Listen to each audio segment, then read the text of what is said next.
with, right? So when thinking about, what to showcase during this podcast, it's these little things. And I think by somebody saying to themselves, I need to have a tool that helps me obviously deliver this excellence and really kind of strive on, thinking for the well-being. But like you said it, I mean, it's your career. You're the one that's paid to think of all these little things. So what's the best way to do it, right? Let's build a system, having access to a CRM. So I just think that, agents who make that extra step to put on tools and systems and processes really are going to give them that edge to exceed what they were either past doing, and I was gonna ask you, do you think there's any one given thing that has like, how long have we been, like, when did I meet you? I think it's been, you were here prior, obviously, when my company told me to reach out to everybody and just introduce myself as the customer success manager and see how you could help.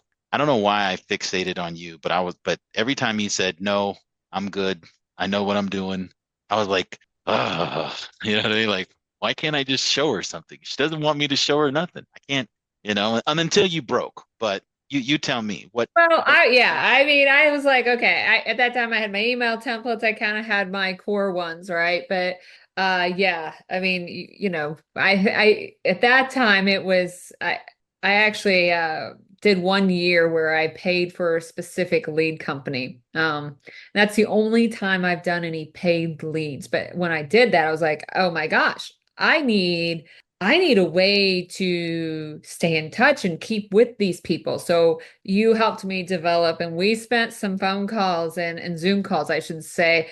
oh, I think absolutely. one was at least 3 hours building this action plan of how and using, and then I would create Canva template or Canva documents, and you'd help me incorporate them into the email. And I did video and different things so that I had like a 17-day action plan. So when I got these leads in, I was setting them up and hitting them, and they were getting messages and examples and testimonies, just various information from me, right? Because again, I'm not one to just constantly pick up the phone every day and leave them a message. So I kind of did it in a different way. I did it through video and that. And so you helped me evolve in that way. And You did light some fires, I could say it that I took my did. templates to a whole new level, because what you taught me too is when I'm building these action plans, start within the email templates, because this specific email template I can use in this action plan, and then I may use in this action plan.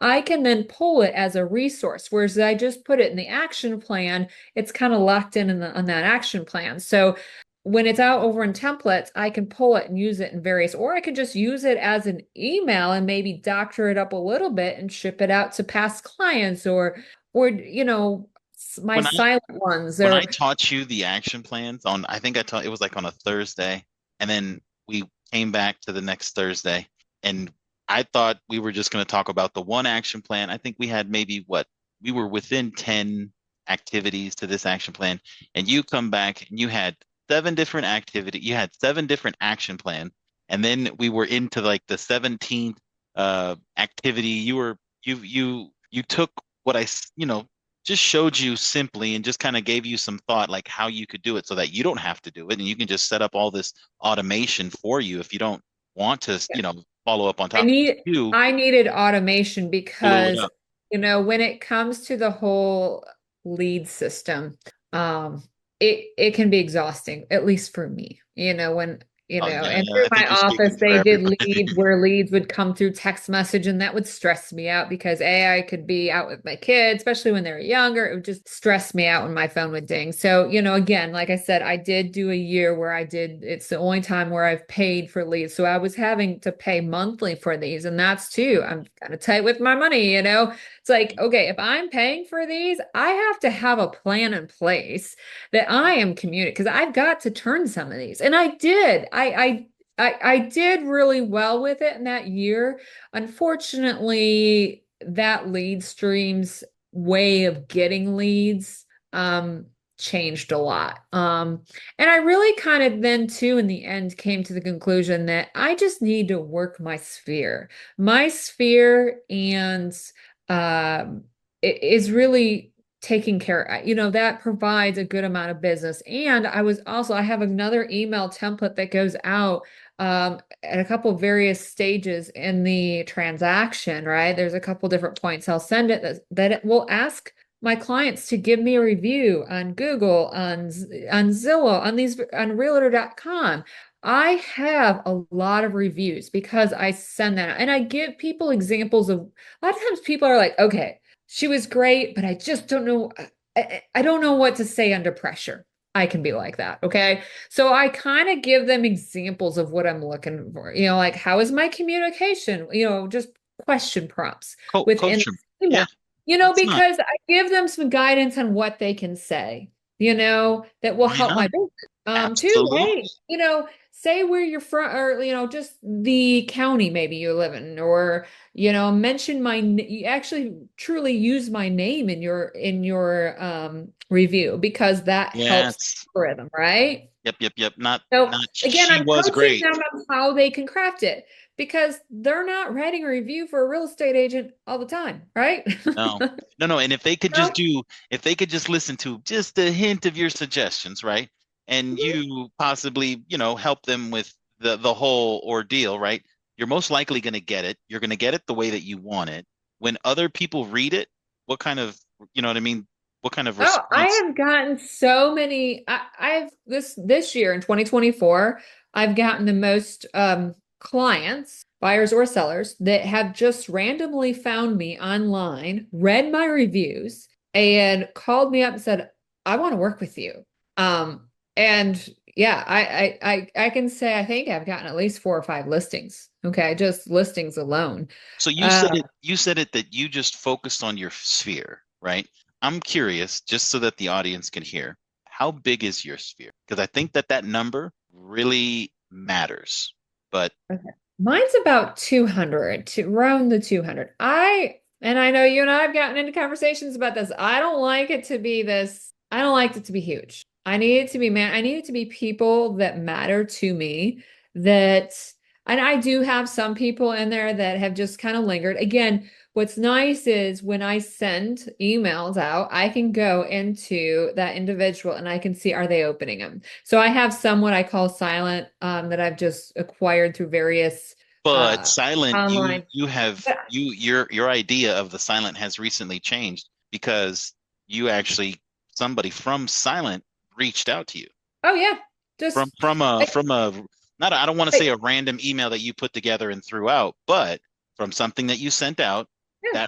that random silent Oh, person, the bam. individual got various emails from me. I try to send my database one email a month. Okay, that's a value. That's a 12 meaningful. touches a year per se. Yeah, sometimes it's more, but I at least try to do one. And this particular individual, I think I connected with him like almost probably a year and a half ago. And, And what he were would, you going to possibly do with them? I remember what you were going to do with your silent bucket off with their head. You was going to kill them. You wanted to so clean house.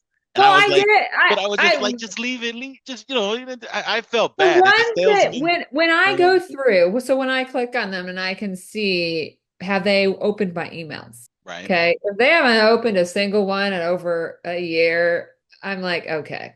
But this individual would randomly open them. So again, for my silent bucket, if they are randomly opening them, I leave them. It's not hurting anything for them to get them. But if they've never opened a single email, then I don't even know if I have the right email address too.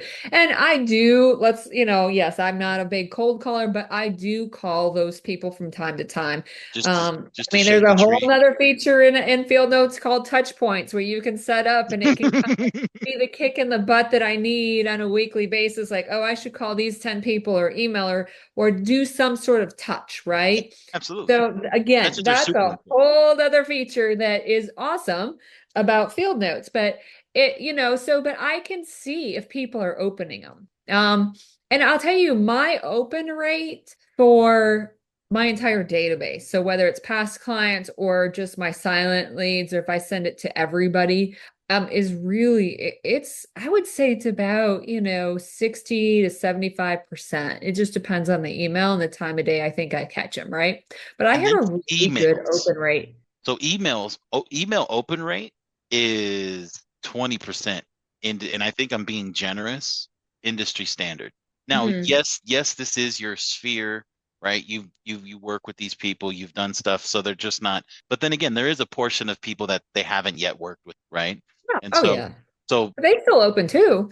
but they still open too. But what I'm saying is that for you to get 70% open rate, it's like as if you were sending text messages to these, right? Hmm. and and if they can then Google search you and you're available and they can hear all the good things that people say about you, that right there just validates. Oh, and I encourage people in my emails, I will encourage people to go out and search me on Google, because I want them to read that feedback. I've got some really good ones out there that I'm just like, wow, thank you. Right, right, And right, again, right. it's This is gonna because I've set the stage for that. That's important to me. That is important for me to grow my business, is that you as a past client that you leave me a review and talk about your experience of working with me, talk about my communication, talk about my process, of uh, how I helped you flow through the process of getting either buying your house or selling your house, and working with the lender, working with title, you know. people have to So be yeah. going, people have to be going to their own little water holes with their other people and be like, oh my God, oh my God, Julie, you bought this house so quick. How did you do that? You know what I mean? They must brag about, oh, well, my agent, you know what I mean? She got us Well, I this think it's great deal. And you know what I mean? And other yeah. people are going to hear that and be like, well, who is this mystery lady? You know what I mean? And then all of a sudden it's like, what more, it's turning those people into advocates that I don't think Well, they agents, help they help market me, right? Like they and they So sell better. speaking of They sell better than any other ad that you could put out there, because whenever whoever comes to you from that word of mouth kind of thing, they know deep in their subliminal that they're buying. You know what I mean? yeah. They're going with Renee, and there's no way, there's no, and so it's just, how can you have a system that helps you deliver that, manage all of that, and still have time for the family, still have time to not run around like a chicken with your head cut off. You know what I That mean? right there is the big thing. I just as the years, I've been in the business now 10 years. As I've evolved, I'm a lot calmer. Okay. There's not these highs and lows, right? And it's so you're working with a lot of different personalities. And it's not just your buyers, your sellers, you got the other agent, you got the lender, you got all these different people, right?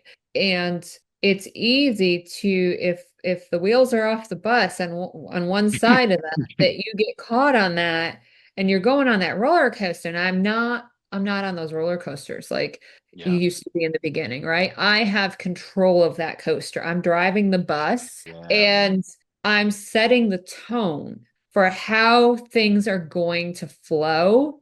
And that is such an important part. But I am still honoring the different person. I'm really in tune with, okay, I've got someone here they're very structured. They're very to do. So they're getting my to-do list and I'm following it up with a structured text message, or I have some of my older people, they just need to sit and have a chat. So I take over the documents to sign in person and I know I'm going to be there an hour. And it's just that Mhm. nurturing that I give them, right? So, I have that time to give in those different ways because I'm not repeating these tasks on the back end. I'm able to build my relationships personally, and that's important to me. Yeah. We kind of touched on marketing there, and I want to kind of just a real big way that I use my templates to market. So, okay, I go on a listing appointment, right? I'm talking through, I have a nice little folder. I go every through, and I have a little roadmap diagram, and Yeah. I Yeah. actually Yeah. have, okay, this is the start. You'll get an email from me at this point. You'll get an email at this point. And as we're walking through that, I'm just doing, that roadmap on a high level and quickly kind of touching on some of the things. Because I've read these emails so many times, every time I go to send one out to my buyer or seller that I have to do some modify, I read it from start to finish. Like, okay, just to make sure. everything applies to that specific client, right? Yep, yep, yep, So yep. I'm able to, I'm able to talk about how I'm a strong communicator and all that, but then I'm able to, when I get to that roadmap where it talks about an email that they'll Demonstrate receive it. from me, I'm able to recite that email, right? And I'm able to give examples of in the 10 years I've been in this business that I've taken these scenarios and Hmm. documented them so they don't experience the situation. Like the board that was in front of the electrical box Right, or right. whatever, or just some sort of problem. And The small I am things matter, able to, right? yeah, I'm able to, because I'm able to recite that, it's giving them proof that I'm the communicator that I say I am. And they Exactly. just look at me and they're just like, there's ease that comes over them. Um, it's not just me, doing a sales pitch. It, I, and I that's what am I talking highlighted on is that you and actually do it, but they get this email, and so since you lay it out the way that you lay it out, and then it all happens the way that you laid it out, instead of oh well I forgot to send you that email. Oh, that the eight or that the buyer had to call you and be like, when were we gonna get that email? That and it's let's say it's a week late. You're like, oh, I'll send it out now. That's a ding. You know what I mean? That's 10 points off of your score. You know what I mean? But like, for yeah, you, like my everything is listing. Yeah. My listing so. email, it really goes through and it's like, okay, your house is congrats, your house is just listed. I actually send them the link that I want them to share with friends and family. Like I don't want them necessarily sharing the Zillow link. So I talk about that. Help me market your place, by sharing Mhm. this specific link with others. Okay. Then I also, you know, I have been in their house. I've captured as much data, but they know their house better than I do. So, I say, please review it. And let me know if there's anything that's incorrect or if you would like me to change anything. Because again, they know their house. And one kind of, I guess I'll say story, this was a learning problem. I was really embarrassed about this, is I Dang. went to list a house and I had my little digital measure, Mhm. and I went to every room and measured it and wrote it down, right? And so I put it in the listing thing. And then we get it under contract, and then the buyer's there for inspections, and they call me up and they're like, every room is listed as a foot bigger than it actually is. And I Ooh. was like, what? And so I get my little digital measuring tape thing out and I measure my office, and I knew what my office was. And sure enough, that measuring digital thing was a foot off of calibration. Every room, was measuring a foot bigger than it actually was. I was so embarrassed. Whoa. And that's at the point, and when I called up my seller and I had to tell them for some reason, and Mr. Seller was like, Renee, I could have told you that was wrong. I knew the measurements of that room. I was like, that's when the wording changed in there that says, you know your house better than I do. Please review this and let me know if there's anything that's incorrect. Okay. So that All right. changed. And I also carry the old-fashioned measuring tape around. So I always find a room Right. that's easy to measure, and I measure that first. Yeah. And then I take my digital and measure. And if Gotcha. those compute the same, then I put the old-fashioned tape measure away because it's sometimes hard to measure with everybody's personal items, right? Yeah. But again, that's one of those lesson learned. And how can I prevent that from happening You ever again? corrected it. Absolutely. But, you know, and then in that, so I kind of went off tangent here a little bit, but in Yeah. that listing email where your house is just listed, I also talk about how showings are going to happen. I explain that, you're going to get a text message. We use this showing company and you're going to have to say yes or no. And if that showing time doesn't work for you, give me a call so that I can work with that agent on a better time. Feedback. I mean, there used to be the day where as soon as one of my listings, as soon as their house that would be would the showing would be complete, Yeah. that seller would call me up. Did you get feedback yet? Do they like it? That listing agent or sorry, that buyer's agent may be showing multiple houses. They may be either showing that buyer multiple houses, they may be meeting with other buyers, or they may have a family engagement. They're not always going to give us feedback right as soon as the showing is done. Right. Um, there's a process for that. There's emails that get sent out asking for feedback. If I don't get it within 24 hours, I try to call the agent. If that agent doesn't respond to the emails or me calling, then that's really telling us that they're just not interested. And I set that tone for how that's going to work. So I'm not getting those frantic phone calls of, did they like it? Did you hear from them? We have to give them time. You anticipate any possible pitfalls. You highlight them like these are possibilities, right? You're educating people to what could possibly happen. So The you know, flow. How does this flow? when these things pop up and they may be negative, well, we just have to take that information in and do with whatever we need to do with it to, you know what I mean? So it's not, I don't think it's a bad thing. It's the best way to handle that kind of situation because you know, you could handle it worse and the deal could get soured and then it goes nowhere, or you totally gave them expectations on possibly how this could roll out and okay, maybe it did, but this is what we can do and this is what we have to do. So it's like just being proactive in that area Yeah. sets you apart and will give for the best response out of it, even though it's negative.